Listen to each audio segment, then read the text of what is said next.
Pemirsa, jangan lupa subscribe channel official UTV, like dan nyalakan tombol notifikasi.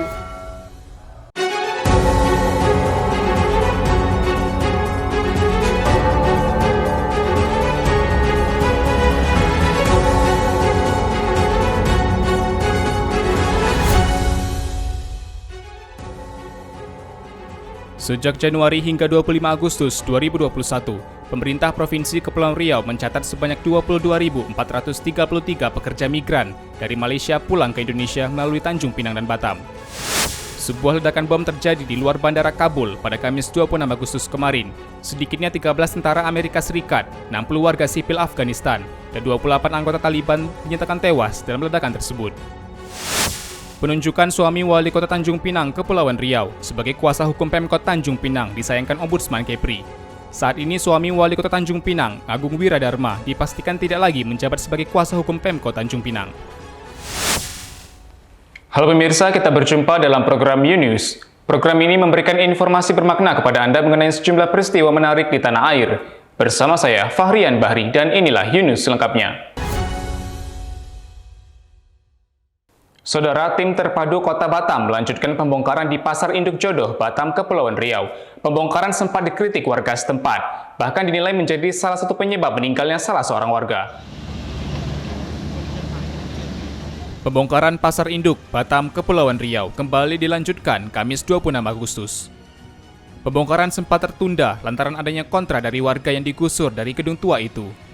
Namun Kepala Disperindak Batam, Gustian Riau mengatakan, pembongkaran bekas Pasar Induk Jodoh berjalan kondusif. Yang tidak punya berkeinginan, alhamdulillah pada pagi hari ini semua insya Allah lancar. Karena melalui mediasi, melalui pertemuan, melalui langkah-langkah yang kondusif, kami alhamdulillah bisa kami rangkul semua selama 1 bulan. Tanggal 26 Juli yang lalu, sekarang 26 Agustus, 1 bulan sudah. Alhamdulillah tidak ada masalah, kondisi kita pada saat hari ini aman, sehingga 5 hari ke depan pembongkaran ini akan merata. Setelah pembongkaran selesai, Pasar Induk Jodoh akan kembali dibangun dengan konsep yang lebih modern dan digadang menjadi bagian terpenting dalam mengendalikan harga di Kota Batam. Dari Batam, Kepulauan Riau, Engesti Pedro, UTV mengabarkan. Pemirsa, pelelangan Pulau Tambelan yang diunggah akun anonim di media sosial Instagram menghebohkan warga Kepri. Tindakan yang diduga sebagai aksi usil ini disayangkan banyak pihak. Kabar pelelangan Pulau Tambelan, Kabupaten Bintan, Provinsi Kepri menghebohkan warga. Gubernur Kepulauan Riau, Ansar Ahmad, bahkan ikut menindaklanjuti kabar yang tersebar di media sosial tersebut. Ia mengaku belum mengetahui siapa yang melelangnya. Karena menurut hemat kami, Pulau Tambelan itu nggak akan mungkin bisa dilelang oleh siapapun, karena hak kepemilikannya di sana juga dimiliki oleh banyak pihak, termasuk banyak sekali aset-aset pemerintah di sana, bahkan ada bandara, kemudian aset pendidikan, kesehatan, juga fasilitas pemerintah yang lain. Baginya, unggahan tersebut merupakan tindakan dari oknum yang ingin berbuat iseng. Ansar pun menegaskan, tindakan seperti itu akan segera ditelusuri agar tidak terjadi lagi. Ia akan berkoordinasi dengan pemerintah setempat untuk mendapatkan informasi lebih jelas. Nah, saya kira mungkin itu hanya iseng atau apa, akan tetapi memang perlu ditelusuri agar berita-berita seperti ini tidak bermunculan lagi. Nah, itu kan selalu memancing kehebohan di tengah-tengah masyarakat. Tapi kami nanti Pemda akan coba telusuri juga melalui Camat Tambelan, melalui aparat kita di Tambelan, supaya kita mendapat informasi yang lebih lengkap. Sementara itu, salah seorang putra daerah asal Tambelan sekaligus akademisi, Robi Patria menilai perbuatan itu bertujuan untuk mencari sensasi. Baginya, pemberitaan itu dapat memberikan dampak yang buruk bagi masyarakat Kepri. Bisa jadi dia ingin mencari sensasi ya, sehingga diperhatikan oleh banyak orang, banyak pihak. Nah, tetapi saya kira ini tidak baik untuk kedaulatan kita. Masa pulau mau dijual gitu. Fungsi negara kan harus hadir di sana. Supaya ini tidak berulang, aparat hukum memang harus mencari siapa yang memposting itu. Sehingga sekarang kan menjadi isu nasional. Karena sudah dipublish di media nasional dan dilihat banyak orang. Ini kan merugikan warga Tamlan karena dianggap mau dijual seperti itu karena kampungnya.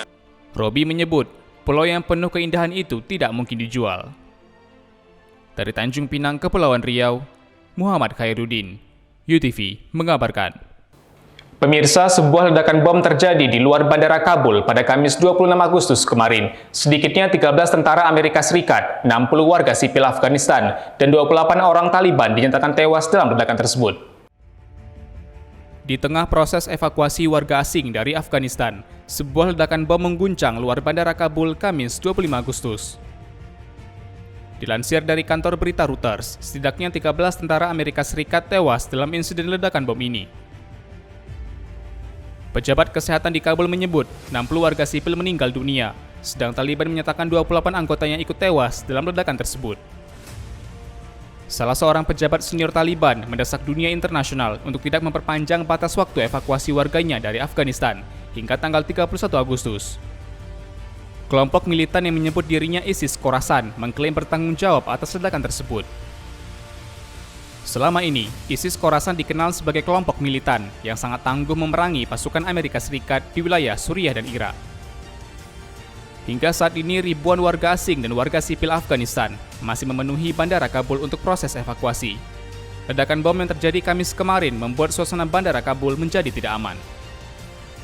Dari Kabul, Afghanistan, Kantor Berita Antara, UTV mengabarkan. Saudara, musim hujan periode 2021 hingga 2022 diprediksi datang lebih cepat di beberapa wilayah Indonesia. Badan Meteorologi, Klimatologi, dan Geofisika (BMKG) memperkirakan musim hujan periode 2021 hingga 2022 akan datang lebih awal di sebagian wilayah Indonesia.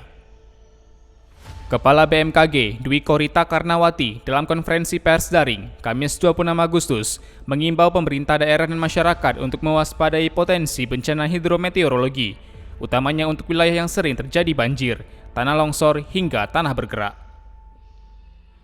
Dwi Korita menyatakan, dari 342 zona musim yang telah dibagi BMKG, terdapat 14,6% zona yang diprediksi mengalami hujan di September atau maju dari kondisi awal. Sementara pada bulan Oktober, 39,1% zona diprediksi hujan pada Oktober dan sekitar 28,7% zona mengalami hujan di bulan November.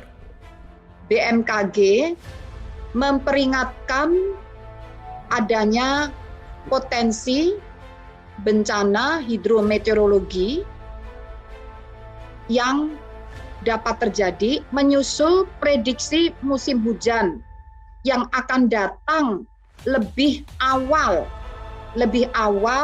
dari normalnya. Menurut Dwi, perbedaan musim hujan di beberapa wilayah disebabkan luasnya wilayah Indonesia. Di beberapa zona, kondisi hujannya akan berada di atas normal atau lebih basah dari biasanya. Dari Jakarta, Kantor Berita Antara, UTV mengabarkan. Saudara, Jihan Almira, runner-up Putri Indonesia 2020, borong kemenangan di ajang Miss Supranasional 2021 yang diadakan di Polandia. Jihan Almira Cedit, runner-up Putri Indonesia 2020 di ajang Putri Kecantikan, dinobatkan menjadi Miss Pariwisata 2020. Mewakili Indonesia ke ajang Miss Supranasional di Polandia pada Agustus ini. Di ajang Putri Kecantikan berskala internasional ini, Jihan kembali menoreh prestasi. Dengan memborong banyak kemenangan, ia menjadi Miss Supranasional favorit, terpilih berdasarkan hasil voting para penonton. Tak hanya itu, Jihan juga berhasil masuk dalam top 12 Miss Supranasional. Tampil percaya diri dalam balutan gaun berwarna emas, Jihan melangkah maju dengan senyum menawan. Predikat Best National Costume juga berhasil dimenangkan Jihan.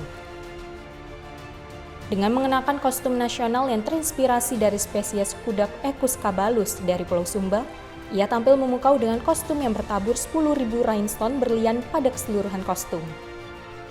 Namun langkah Jihan terhenti di top 12 peringkat ke-6.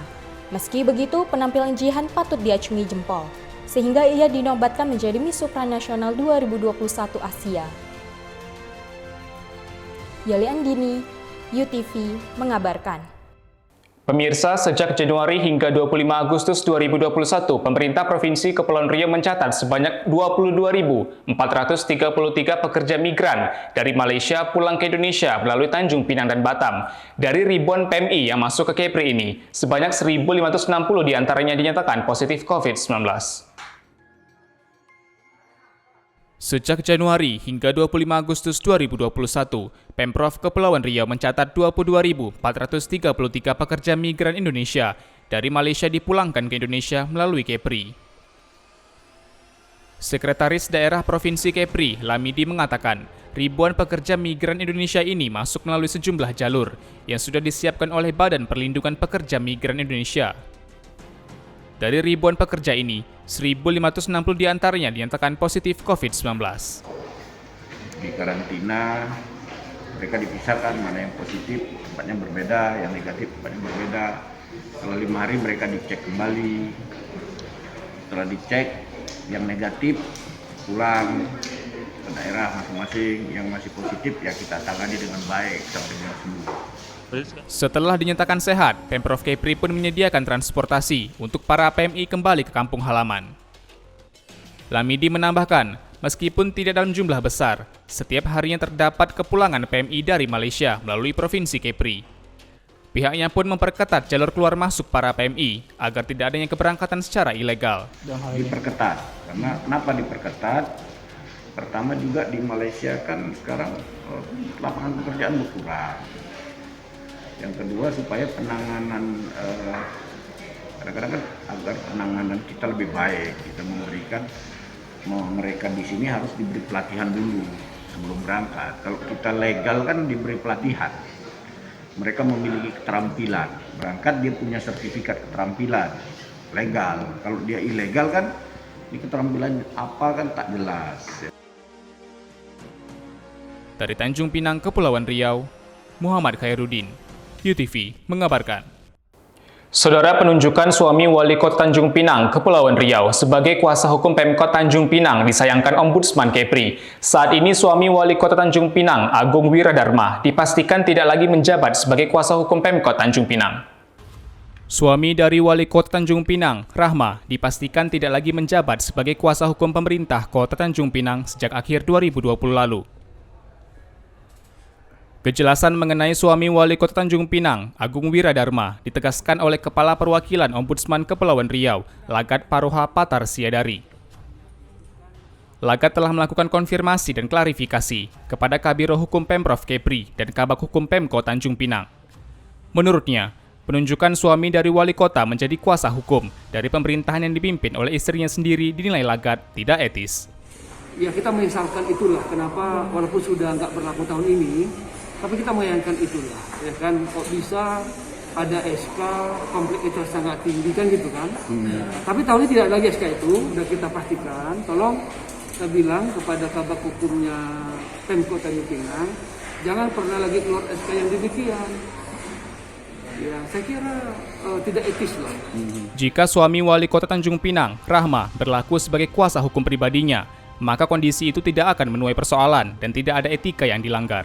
Secara personal silakan Ibu Wali Kota menggunakan siapapun termasuk suaminya. Tapi kalau sudah secara institusi pemerintah Kota Tanjung Pinang tentu tidak dapat, ya, tidak etis lah.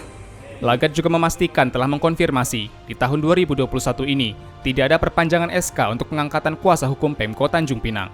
Sebelumnya, suami Wali Kota Tanjung Pinang, Agung Wiradharma, saat menanggapi kabar mengenai foto Wali Kota Tanjung Pinang, Rahma bersama pria lain, menjelaskan dirinya kepada media selaku suami dari Wali Kota Tanjung Pinang dan juga kuasa hukum pemerintah Kota Tanjung Pinang pada 1 Agustus 2021 kemarin. Intinya sekarang ini kami sebagai baik sebagai suami maupun kuasa hukum pemerintah Kota Tanjung Pinang mengklarifikasi. Dari Batam, Kepulauan Riau, Alamuddin, UTV mengabarkan. Saudara, pandemi COVID-19 tak menyurutkan rakyat Nepal untuk menggelar rangkaian festival budaya lokal. Salah satunya Festival Gaijatra atau Festival Tawa dan Sukacita yang digelar untuk mengingatkan masyarakat agar menerima kenyataan tentang kematian. Festival Sukacita menjadi cara bagi masyarakat Nepal untuk menerima kenyataan tentang kematian orang-orang terkasih. Festival ini dikenal dengan sebutan Festival Gaijatra, dilangsungkan dengan cara berparade. Para anggota keluarga yang memiliki kerabat yang meninggal pada tahun lalu berparade di jalan dengan seekor sapi. Terkadang, kehadiran sapi juga dapat digantikan dengan anak-anak dari keluarga yang berpakaian seperti sapi, kemudian ikut berparade di jalan sepanjang hari. Selama parade berlangsung, para keluarga yang berduka juga akan membagikan buah-buahan, roti, nasi, air susu sapi, jus, hingga uang kepada mereka-mereka yang mengikuti prosesi. जुन घरमा चाहिँ यो बस यो दिवंगत भएका मान्छेहरूको चाहिँ लागि उनीहरूको आत्मा शान्तिको लागि यहाँ घुम्ने चाहिँ चलन छ यही हुँदै ल Festival Gaijatra diyakini telah dimulai pada masa pemerintahan Raja Nepal, Pratap Mala, untuk menghibur sang ratu yang berduka karena kehilangan putranya. Pada masa itu, masyarakat di Nepal yang kehilangan anggota keluarga dalam setahun terakhir diminta ikut berparade ke istana. Dari Kathmandu, Nepal, Kantor Berita Antara, UTV mengabarkan. Terima kasih telah menyaksikan informasi yang kami sajikan. Tetap saksikan News selanjutnya. Salam sehat, sampai jumpa.